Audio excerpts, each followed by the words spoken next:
লাগে খবৰ কেনেকুৱা এতিয়াই ভাল লাগিছে মোৰ লগত একেলগে কব ভাৰত মাতা কি নৰেন্দ্ৰ মোদী বহুত বহুত ধন্যবাদ আজিৰ সভাত আমাৰ মাজত উপস্থিত অসম চৰকাৰৰ শিক্ষা মন্ত্ৰী ৰণোজ পেগু ডাঙৰীয়া লখিমপুৰৰ সাংসদ প্ৰদান বৰুৱা ডাঙৰীয়া ভুৱন পেগু ডাঙৰীয়া সন্মানীয় বিধায়ক ঋতুপৰ্ণ বৰুৱা ডাঙৰীয়া টংকেশ্বৰ সোণোৱাল ডাঙৰীয়া ভৈৰৱ দেউৰী ডাঙৰীয়া মিচিং অট'নমাছ কাউন্সিলৰ CM পৰমানন্দ সায়েঙীয়া ডাঙৰীয়া আমাৰ মাজত উপস্থিত জিলা সভাপতি ৰূপা কামান ডাঙৰীয়ানী দীপৰেখা দাস বাঘৰি তুলন কোঁৱৰ জয়েশ্বৰ কুটুম অতুল পেগু বিজয় শইকীয়া কুলেশ্বৰ কুলি উমা দেৱী গংগা পেগু জুনমণি বৰগোহাঁই বিশ্ব গোহাঁই বলিন গোহাঁই দুলেন পেগু মনোৰঞ্জন বসুমতাৰী বিভূতি ভূঞা বিপ্লৱ কোঁৱৰ অশ্বিনী পাইট অৰুণজ্যোতি মৰাণ মূলেন্দ্ৰ নাৰ্জাৰীকে আদি কৰি মঞ্চত উপবিষ্ট বিশিষ্ট ব্যক্তিসকল আইমাতৃসকল আৰু যুৱক যুৱতী বন্ধু বান্ধৱীসকল পোনপ্ৰথমে মই ধেমাজি জিলাবাসী ৰাইজক বহাগ বিহুৰ বহুত বহুত শুভেচ্ছা জনাইছো আৰু এই বছৰটোৱে যাতে প্ৰতিগৰাকীৰ জীৱনলৈ প্ৰতিটো পৰিয়ালৰ জীৱনলৈ শান্তি সমৃদ্ধি প্ৰগতি এই গোটেইবোৰ আমি যাতে সকলোৱে সুখে শান্তিৰে বাস কৰিব পাৰো তাৰ বাবে পৰম পিতাৰ ওচৰত প্ৰাৰ্থনা কৰিছো আপোনালোকৰ মংগল কামনা কৰিছো শ্ৰদ্ধা ৰাইজ আমাৰ সংবিধান অনুসৰি প্ৰতি 5 বছৰৰ মূৰে মূৰে পঞ্চায়ত ইলেকশ্যন অনুষ্ঠিত হ'ব লাগে আমি ঠিক 5 বছৰৰ লগে লগে পঞ্চায়ত ইলেকশ্যন পাতিবৰ বাবে সিদ্ধান্ত লৈছিলো মেট্ৰিক আৰু হায়াৰ ছেকেণ্ডাৰী পৰীক্ষাৰ কাৰণে আমি কেইটামান দিন পলমকৈ হলেও পঞ্চায়ত নিৰ্বাচন অনুষ্ঠিত কৰিছো আৰু চাওঁতে আমাৰ অসমত পঞ্চায়ত ইলেকশ্যনৰ পৰিৱেশো নিৰ্মাণ হৈছে বহু প্ৰাৰ্থী বিনা প্ৰতিদ্বন্দ্বিতাৰে নিৰ্বাচিত হৈছে আৰু বহু প্ৰাৰ্থীয়ে প্ৰতিদ্বন্দ্বিতাও কৰিবৰ বাবে সাজু হৈছে এইবাৰ পঞ্চায়ত নিৰ্বাচনত আমি কেইটামান পৰিৱৰ্তন কৰিছিলো বিশেষকৈ আমাৰ গাঁও সভা আৰু গাঁও পঞ্চায়ত এই দুইটা পৰ্যায়তে আমি অৰাজনৈতিকভাৱে নিৰ্বাচনত প্ৰতিদ্বন্দ্বিতা কৰিছো সকলোৱে বন্ধুত্বপূৰ্ণভাৱে প্ৰতিযোগিতা কৰিছে আৰু গাঁৱৰ ৰাইজে যাকে উপযুক্ত বুলি ভাবে তেওঁকে ভোট দি নিৰ্বাচিত কৰিব আমি তেনেকুৱা এটা পৰিৱেশ নিৰ্মাণ কৰিছো কিন্তু আঞ্চলিক পঞ্চায়ত আৰু জিলা পৰিষদত প্ৰতিটো ৰাজনৈতিক দলে নিজৰ নিজৰ প্ৰতীক চিহ্নত বা নিজৰ দলৰ প্ৰাৰ্থী দি নিৰ্বাচনত প্ৰতিদ্বন্দ্বিতা কৰিছে আমিও অসম গণ পৰিষদ গণশক্তি আৰু ভাৰতীয় জনতা পাৰ্টি এই তিনিওটা দলে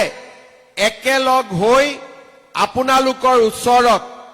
ভোট বিচাৰি আৰু অসমৰ উন্নতি আৰু প্ৰগতিৰ বাবে কাম কৰাৰ বাবে আপোনালোকৰ আশীৰ্বাদ বিচাৰি আমি ইয়াত সমবেত হৈছো মই প্ৰথমেই অসমৰ ৰাইজক ধন্যবাদ জনাম যে নিৰ্বাচনৰ প্ৰাক মুহূৰ্তত প্ৰায় 300তকৈও অধিক আঞ্চলিক পঞ্চায়ত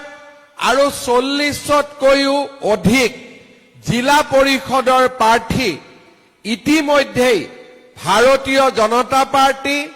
আৰু অসম গণ পৰিষদ দলৰ পৰা নিৰ্বাচিত হৈছে।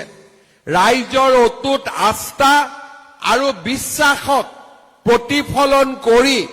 ভাৰতীয় জনতা পাৰ্টি আৰু ইয়াৰ মিত্ৰ গোষ্ঠীয়ে ইতিমধ্যেই নিৰ্বাচনত বহুদূৰ আগুৱাই গৈছে। মই বিশ্বাস কৰোঁ ধেমাজি জিলাত আমি আটাইকেইটা জিলা পৰিষদত আৰু আঞ্চলিক পঞ্চায়তত ভাৰতীয় জনতা পাৰ্টি, অসম গণ পৰিষদ আৰু গণশক্তি দলৰ প্ৰাৰ্থীক আমি বিজয়ী কৰিম। আপোনালোকে আমাক আশীৰ্বাদ কৰিব। আমি যাতে অসমখনৰ নৱনিৰ্মাণ আৰু অসমখনক আগুৱাই লৈ যোৱাৰ কামত দ্ৰুত গতিত আগবাঢ়ি গৈ থাকিব পাৰোঁ। শ্ৰদ্ধাৰ ৰাইজ, যোৱা 4টা বছৰ 2021 চনৰ 10 মে তাৰিখে মই অসমৰ মুখ্যমন্ত্ৰীৰ দায়িত্ব লৈছিলোঁ। এই 10 মেত অসমৰ মুখ্যমন্ত্ৰী হিচাপে মোৰ 4টা বছৰ সম্পূৰ্ণ হ'ব। আপোনালোকে যোৱা 4টা বছৰত দেখিবলৈ পাইছে, আপোনালোকে প্ৰত্যক্ষ কৰিছে আমাৰ অসমখনত কেনেকৈ এক শান্তিৰ, প্ৰগতি আৰু উন্নয়নৰ পৰিৱেশ নিৰ্মাণ হৈছে। আজি ৰাজ্যখনৰ চাৰিওফালে এটা শান্তিৰ পৰিৱেশ, উন্নয়নৰ পৰিৱেশ আৰু আজি অসমে প্ৰগতিৰ নতুন দিগন্তলৈ গতি কৰিছে। প্ৰথমবাৰৰ বাবে আমাৰ ৰাজ্যখনত জনগোষ্ঠীসমূহৰ মাজত এক সম্প্ৰীতিৰ সাঁকো নিৰ্মাণ হৈছে। কোনো জনগোষ্ঠীৰ লগত আনটো জনগোষ্ঠীৰ সংঘাত নাই, কোনো জাতি উপজাতিৰ মাজত সংঘাত নাই। চাৰিওফালে আজি এটা প্ৰগতিৰ পৰিৱেশ, বিকাশৰ পৰিৱেশ আৰু এক নতুন অসম নিৰ্মাণৰ পৰিৱেশ। আমাৰ ৰাজ্যখন ইমানেই আগুৱাই গৈছে যে প্ৰথমবাৰৰ বাবে আমাৰ ৰাজ্যখনলৈ উদ্যোগপতিসকল আহিছে, দেশৰ বিভিন্ন উদ্যোগপতি আহিছে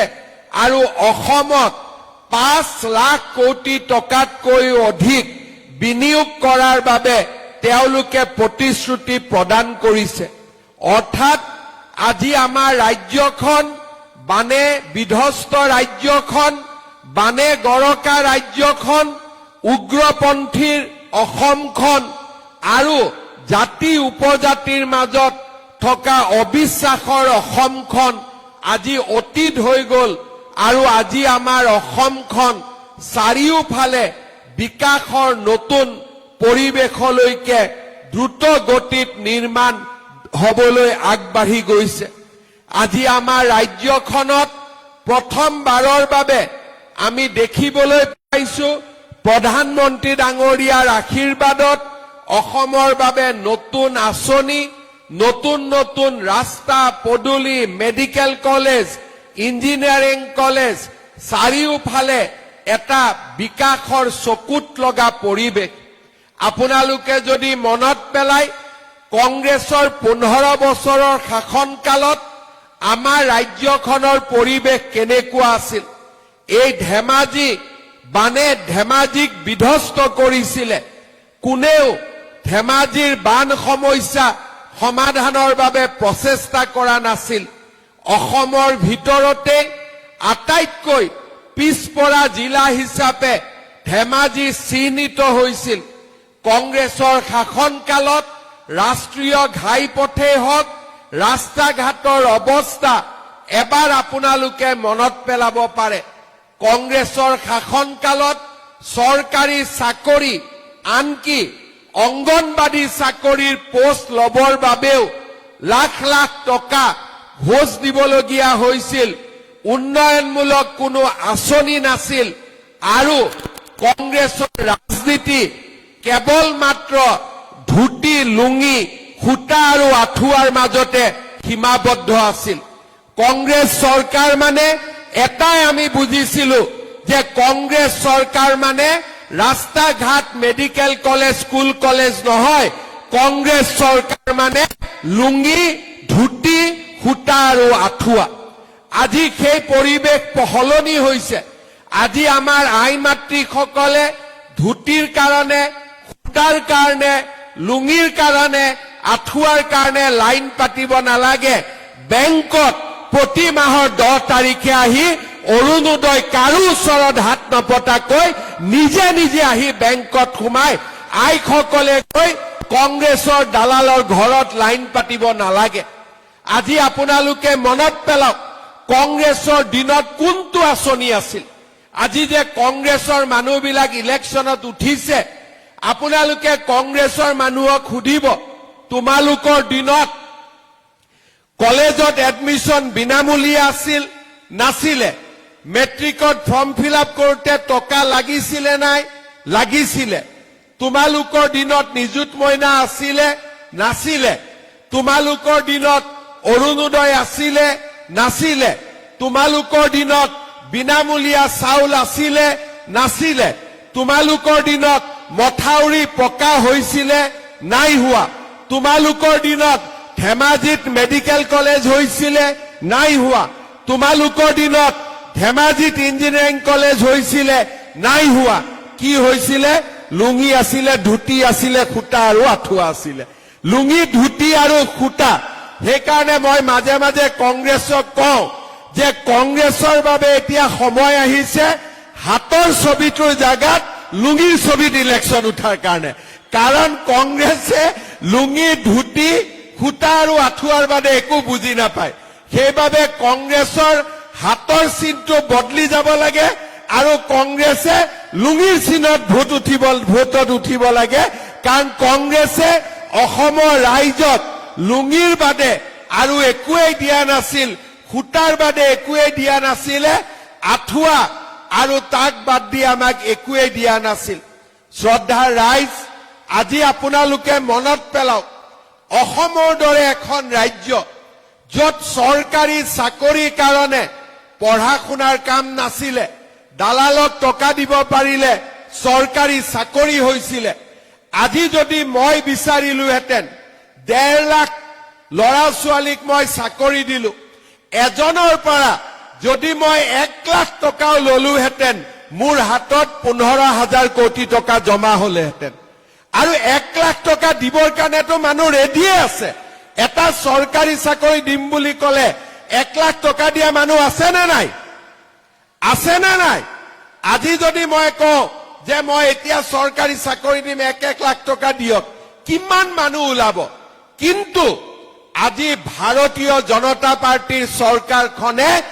1.5 লাখ চৰকাৰী চাকৰি দিলে কাৰো পৰা এটা টকা তামোল পাণ এখনো নোখোৱাকৈ আজি 1.5 লাখ মানুহক চাকৰি দিলে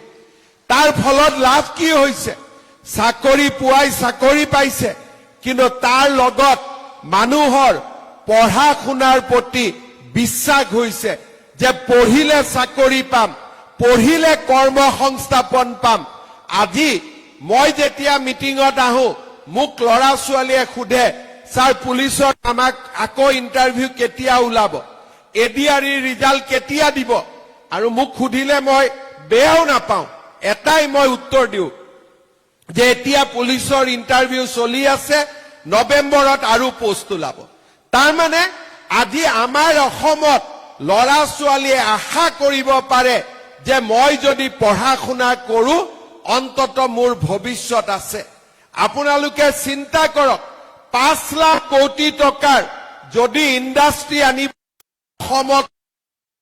সিকিউৰিটি গাৰ্ড কৰিবৰ কাৰণে ধেমাজিৰ ল'ৰা ছোৱালী কৰ্ণাটক অন্ধ্ৰ প্ৰদেশত যাব নালাগে সকলোৰে ঘৰৰ ল'ৰা মই অসমলৈ উভতাই লৈ আহিব পাৰিম এই বিশ্বাস মোৰ আছে শ্ৰদ্ধাৰ ৰাইজ 7,000 টকাৰ কাৰণে আমাৰ ল'ৰা ছোৱালী সিকিউৰিটি কৰিবৰ কাৰণে অন্ধ্ৰ প্ৰদেশত যায় কৰ্ণাটকত যায় যদি কোনোবা ল'ৰাৰ মৃত্যু হয় মৃতদেহটো ঘূৰি আহিব নোৱাৰে 1 লাখ টকা পাবৰ কাৰণে চাকৰিত যাওক এতিয়া আমিয়ে চিন্তা কৰিছো ল'ৰা ছোৱালীক জাপানত পঠাবৰ বাবে জাপানী ভাষা আমি শিকাম জাপানত 2 লাখ টকা মাহত দৰমহা পাব তাত যাওক কিন্তু 7,000 টকাৰ কাৰণে চাকৰি কৰিব গলে ঘৰত মাক বাপেককে পইচা দিব নে সিয়ে ভাল কৰি খাব পাৰিব? আজি অসমত আমি যদি এই 5 লাখ কোটি টকাৰ উদ্যোগ বনাব পাৰো, লাহে লাহে অসমত উদ্যোগৰ পৰিৱেশ সৃষ্টি হ'ব। কোনো মাকৰ পেটৰ ল'ৰা ছোৱালী কৰ্ণাটক হায়দৰাবাদত 7,000 টকাৰ কাৰণে চাকৰি কৰিব যাব নালাগে। সকলো ল'ৰাক আমি অসমলৈ ধেমাজিলৈ উভতাই আনিব পাৰিম। আজি 5 বছৰত, যোৱা 4টা বছৰত সেই আত্মবিশ্বাসৰ মাজেৰে আমি কাম কৰিছো আৰু লাহে লাহে আপোনালোকে দেখিছে আমাৰ ৰাজ্যৰ পৰিৱেশ কেনেকুৱা হ'ল। কংগ্ৰেছৰ দিনত পাৰৰ বাঁহৰ দৰে অংগনবাদী কেন্দ্ৰ হৈছিলে। আজি আমাৰ দিনত হোৱা অংগনবাদী কেন্দ্ৰ আপোনালোকে পাৰ্থক্য চাব। প্ৰত্যেকখন হাইস্কুলতে আজি মই লাহে লাহে 8 কোটিকৈ টকা দিছো, যাতে আমাৰ প্ৰত্যেকখন হাইস্কুল ডন বস্কো সেন্ট মেৰিজতকৈও ধুনীয়া হ'ব পাৰে, আমাৰ স্কুলবিলাক আটাইতকৈ জাকত জিলিকা হ'ব পাৰে। শ্ৰদ্ধাৰ ৰাইজ, এই ধৰণৰ কামেৰে আমি আমাৰ ৰাজ্যখনক শুৱনি কৰিব খুজিছো, আগুৱাই লৈ যাব খুজিছো আৰু আমাৰ ৰাজ্যখনক অসমৰ ভিতৰতে এখন, ভাৰতৰ ভিতৰতে এখন শ্ৰেষ্ঠতম ৰাজ্যলৈ আমি ৰূপান্তৰ কৰিব খুজিছো। আজি কংগ্ৰেছক চাব, কংগ্ৰেছে দেখিলেই তেওঁলোকৰ খং যে বিজেপিয়ে অৰুণোদয় কিয় দিছে। আৰে বিজেপিয়ে অৰুণোদয় কিয় দিছে? বিজেপিয়ে টকা খোৱা নাই নহয়। দুখীয়া মানুহক অৰুণোদয় প্ৰয়োজন আছে কাৰণে আমি অৰুণোদয় দিছো। অৰুণোদয় দৰকাৰ আছে নে নাই আপোনালোকে কওক, আছে নে নাই? কালি যদি কংগ্ৰেছ চৰকাৰ আহিলে অৰুণোদয় বন্ধ কৰি দিয়ে বা মই যদি অৰুণোদয় বন্ধ কৰি দিওঁ, আপোনালোকে ভাল পাব নেকি? ভাল পাব নে বেয়া পাব? ভাল পাব নে বেয়া পাব? ডাঙৰ কৰি কওক। আপোনালোকে বেয়া পাব। কিয় বেয়া পাব? কংগ্ৰেছে বুজি নাপায় দুখীয়া মানুহৰ কাৰণে আজি এই 1250 টকাটোৱে দুখীয়া মানুহক কিমান সহায় কৰিছে। শ্ৰদ্ধাৰ ৰাইজ, 2019 চনত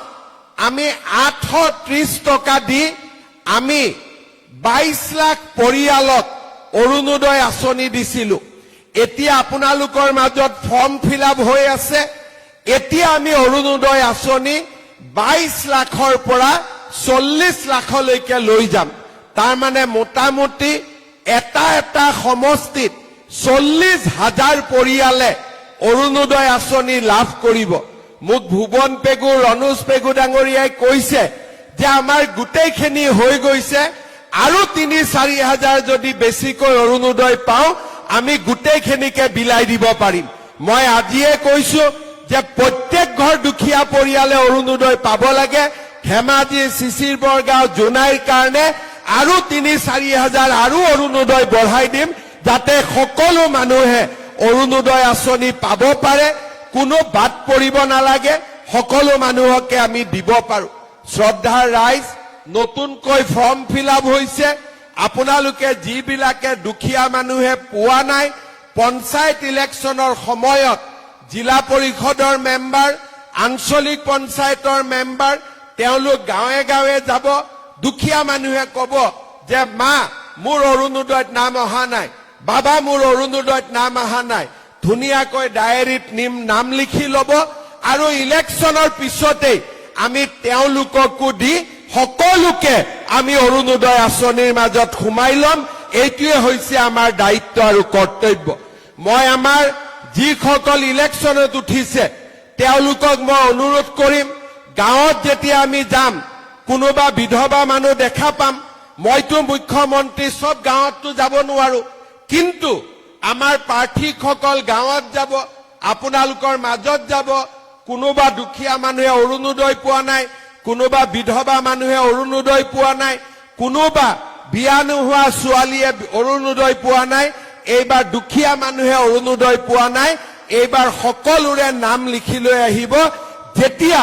আমি জুন মাহত নতুন অৰুণোদয় দিম, সকলো মানুহে যাতে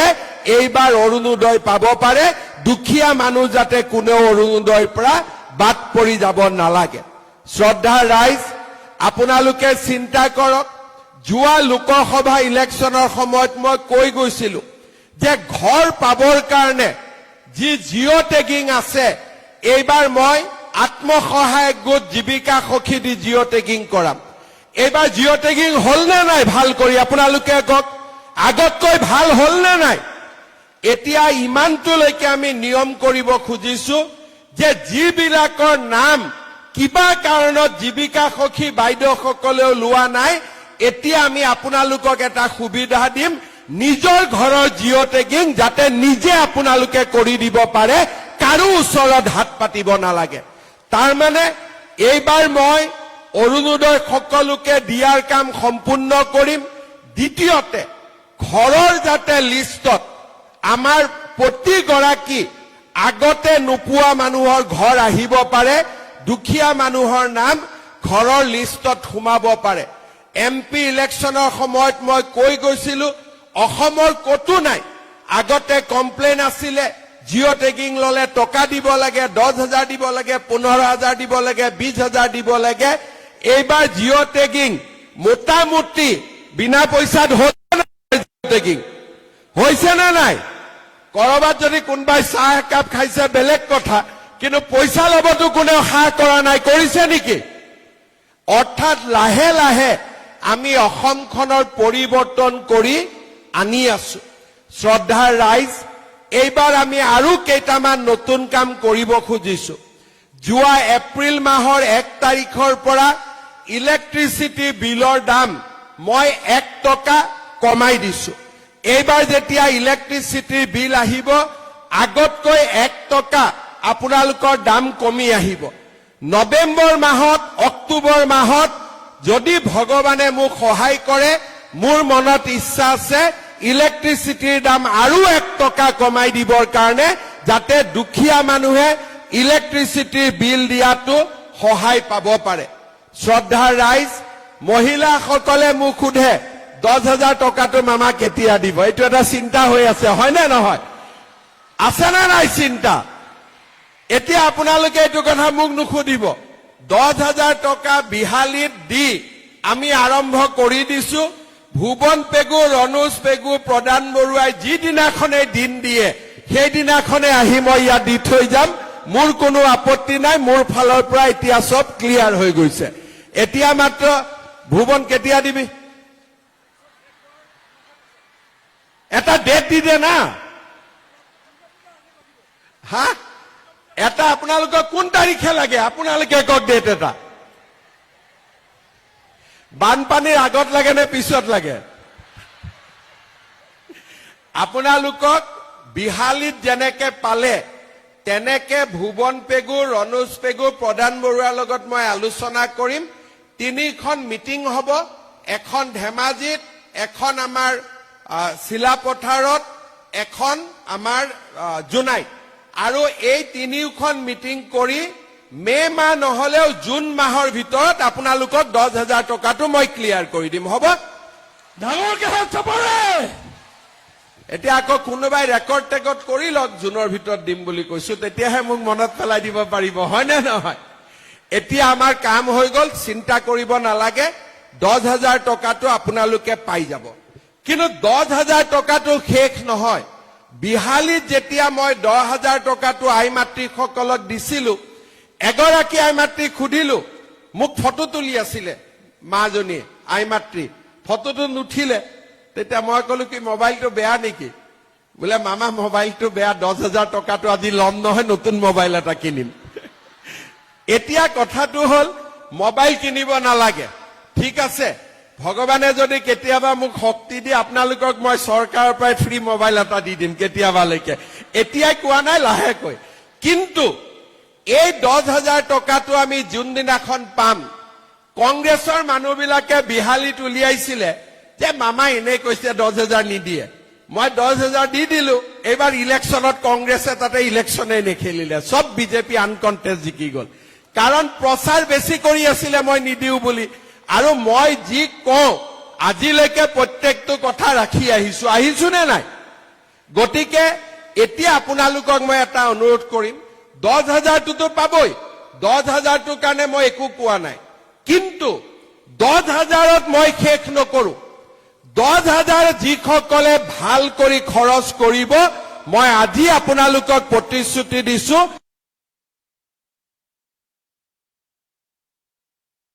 টকাটো খালি আপোনালোকে খৰচ নকৰিব, স্বামীৰ ব্যৱসায়ত খৰচ কৰক, গাহৰি পালন কৰক, গৰু পালন কৰক, কিবা এটা উপাৰ্জনমূলক কামত খৰচ কৰিব। 10,000 টকা এই বছৰ, অহা বছৰ মই আপোনালোকক 25,000, তাৰ পিছৰ বছৰ আপোনালোকক মই 50,000 টকা দিম। এইটো আপোনালোকে ভিডিঅ' ৰেকৰ্ডিং কৰি ৰাখি দিয়ক, ভিডিঅ' ৰেকৰ্ডিং কৰি ৰাখি দিয়ক, সেইটোও দিম। এতিয়া মই আৰু কেইটামান আঁচনি দিব খুজিছো, আপোনালোকে জানি ভাল পাব যে আমাৰ অসমত যেতিয়া প্ৰথম ৰেচন কাৰ্ডখন ওলাইছিলে, তেতিয়া ৰেচন কাৰ্ডত চাউল আছিলে, আমি দামেদি কিনিব লাগিছিল। তাৰ পিছত আমাৰ ৰেচন কাৰ্ডত আমি বিনা পইচাত চাউল পালো। এইবাৰৰ পৰা আমি নিয়ম কৰিলো যে যাৰ ৰেচন কাৰ্ড থাকিব,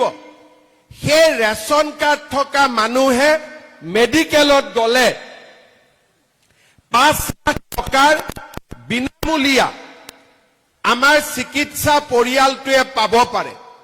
চাউল হল, ৰেচন কাৰ্ড হল। এইবাৰ আমি এটা নিয়ম কৰিছো যে ল'ৰা ছোৱালীৰ যেতিয়া কলেজত এডমিশ্যন হ'ব, এইবাৰ আপোনালোকে চাৰ্টিফিকেট বিচাৰি গাঁওবুঢ়াৰ ঘৰত যাব নালাগে, ৰেচন কাৰ্ডখন দেখুৱালে প্ৰিন্সিপালে বিনামূলীয়া এডমিশ্যন কৰি দিব, আৰু কাৰো ঘৰত চাৰ্টিফিকেট বিচাৰিব নালাগে। ৰণুজা অৰ্ডাৰটো দি দিব আজি যে ৰেচন কাৰ্ড থাকিলে গাঁওবুঢ়া মৌজাদাৰৰ SDOৰ ইনকাম চাৰ্টিফিকেট নালাগে। ভাল হ'ব নে বেয়া হ'ব? অলপ ভাল কৰি হাত চাপৰি বজাই দিয়ক, তেতিয়াহে ৰণুজ দাই বলটো পাব। এতিয়া ৰেচন কাৰ্ডত আমাৰ কি হল? চাউল পালো, আমি অৰুণোদয় পালো। ৰেচন কাৰ্ডত এইবাৰ আমি ৰেচন কাৰ্ডত আৰু আমি কি পালো? বিনামূলীয়া মেডিকেল পালো আৰু বিনামূলীয়া এডমিশ্যন পালো। এতিয়া মোৰ পৰা লিখি লওক, অক্টোবৰ মাহৰ 1 তাৰিখৰ পৰা ৰেচন কাৰ্ডত বজাৰতকৈ 30 টকা তলৰ দামত মই আপোনালোকক চেনি আৰু দালি দিম, আৰু 10 টকা কম দামত মই আপোনালোকক নিমখ দিম। তাৰমানে এখন ৰেচন কাৰ্ডে কিমান পোৱালি পাৰিলে? বিনামূলীয়া চাউল হল, বিনামূলীয়া এডমিশ্যন হল, বিনামূলীয়া মেডিকেল হল, আৰু এইবাৰ 3টা নতুন বস্তু গোট খাব, সেইটো হল দালি, চেনি আৰু নিমখ। ভাল হ'ব নে বেয়া হ'ব? অৰুণোদয় 1250 টকা আছেই, মহিলাই 10,000 পালেই, আৰু তাৰ লগত দালি, চাউল আৰু চেনিও সোমাই গল। এতিয়া মোৰ মনটো চিন্তা লাগি আছে যে আই মাতৃসকলক গেছটো বিনা পইচাত দিব পাৰি নেকি? এতিয়ালৈকে মই পাৰা নাই, কিন্তু মোৰ মূৰত এইটো চিন্তা সোমাই আছে,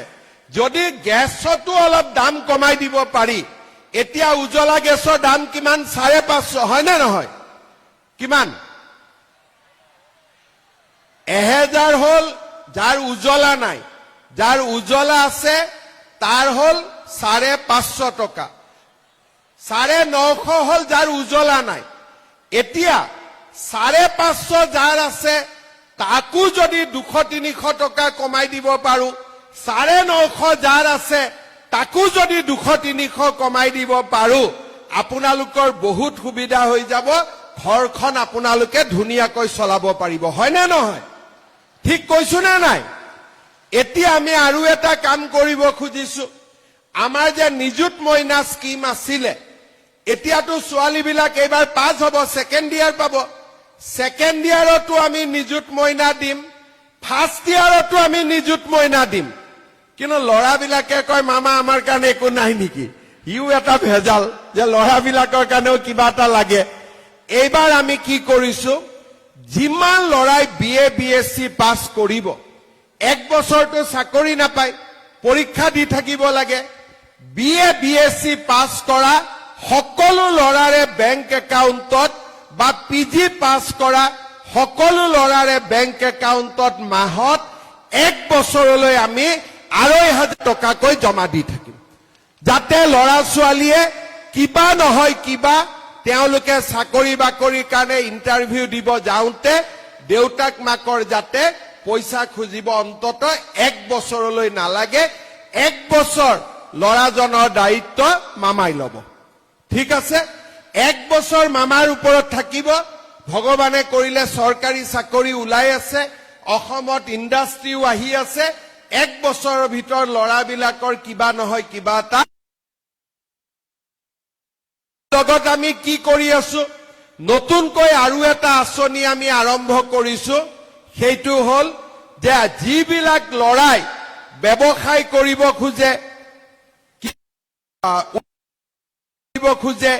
তেওঁলোককো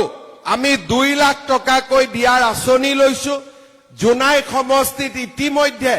300 লৰা ছোৱালীয়ে 2 লাখ টকাকৈ পাইছে অক্টোবৰ মাহত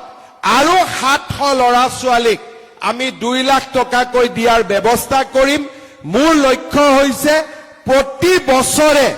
4 লাখ লৰা ছোৱালীক আমি 2 লাখ টকাকৈ দি থাকিম বেংকৰ কথা নাই যাতে তেওঁলোকে চাকৰি নাপালেও ব্যৱসায় বাণিজ্য কৰি নিজৰ ভৰিৰ ওপৰত নিজে থিয় দিব পাৰে আপোনালোকে চিন্তা কৰক এফালে মেডিকেল কলেজ এফালে মথাউৰি এফালে ৰাস্তা এফালে স্কুল এফালে মাটিৰ পট্টা এইবিলাক কামৰ লগে লগে লৰা ছোৱালী এডমিশনৰ পৰা অৰুণোদয় আঁচনিৰ পৰা মহিলা উদ্যমিতাৰ পৰা ৰেচন কাৰ্ডত আমি চাউলৰ লগত দালি চেনি নিমখলৈকে আৰু ইলেক্ট্ৰিচিটিৰ দামো 1 টকা কমালো আৰু 1 টকা কমোৱা গেছ চিলিণ্ডাৰ কিনাটো আপোনালোকক সহায় কৰা ইমানবিলাক আঁচনি লুঙি ধুতিতকৈ ভাল নে বেয়া লুঙি ধুতিতকৈ ভাল নে বেয়া আপোনালোকে নিজে চিন্তা কৰক কংগ্ৰেছ চৰকাৰ CM যদি মই নহলুহেঁতেন বা আমাৰ নৰেন্দ্ৰ মোদীৰ যদি চৰকাৰ নাহিলেহেঁতেন এতিয়া অসমখন ক'ত থাকিলেহেঁতেন লুঙি আৰু ধুতিত থাকিলেহেঁতেন হয় নে নহয় থাকিলেহেঁতেন নাই কিন্তু আজি আমি অসমখন বিনামূলীয়া চাকৰি 5 লাখ টকাৰ আয়ুষ্মান ভাৰত আজি বিনামূলীয়া চাউল আজি আমাৰ উজ্জ্বলা গেছ প্ৰধানমন্ত্ৰী আৱাস যোজনাৰ ঘৰ মানুহৰ কাৰণে আজি কিমান বিলাক আগবাঢ়ি গৈছে আপোনালোকে মাত্ৰ চিন্তা কৰক আৰু এই 5 বছৰ মইতো প্ৰথম মুখ্যমন্ত্ৰী হৈছো কথা বাতৰা ইমান ভালকৈ জানাই নাছিলো অহাবাৰ যেতিয়া চৰকাৰ হ'ব এইবাৰ চৰকাৰটো নিত্য নাটিকা অহাবাৰটো পুৰা ড্ৰামা হ'ব পুৰা চিনেমা চলিব আৰু কিমান উন্নতি হ'ব মানুহৰ চিন্তা নোহোৱা হ'ব আমি অসমখনক ভাৰতবৰ্ষৰ 5খন ৰাজ্যৰ ভিতৰত এখন কৰিয়ে এৰিম এইটোৱে হৈছে আমাৰ সংকল্প আজি কোনে কল্পনা কৰিব পাৰিছিল যে আমাৰ ৰাজ্যত এনেকুৱা পৰিৱেশ হ'ব প্ৰধানমন্ত্ৰী ডাঙৰীয়া আহিব এতিয়া 8 ছেপ্টেম্বৰত প্ৰধানমন্ত্ৰী ডাঙৰীয়া আহিব ভূপেন হাজৰিকাৰ জন্ম শতবাৰ্ষিকীৰ বাবে কত কিমান আজি আমাৰ সকলো জাতি জনগোষ্ঠী কাউন্সিল হৈছে জনজাতীয় লোকৰ বাবে কাম হৈছে আজি আমাৰ সকলো জনগোষ্ঠীৰ বাবে কাম হৈছে এই ধেমাজি ঢকুৱাখানাত এসময়ত আহোম মৰাণ মটক চুতীয়া গুৰ্খা কোনেও মাটি কিনিব নোৱাৰিছিল আজি আমি সেই সমস্যা সমাধান কৰিছো আজি প্ৰত্যেকটো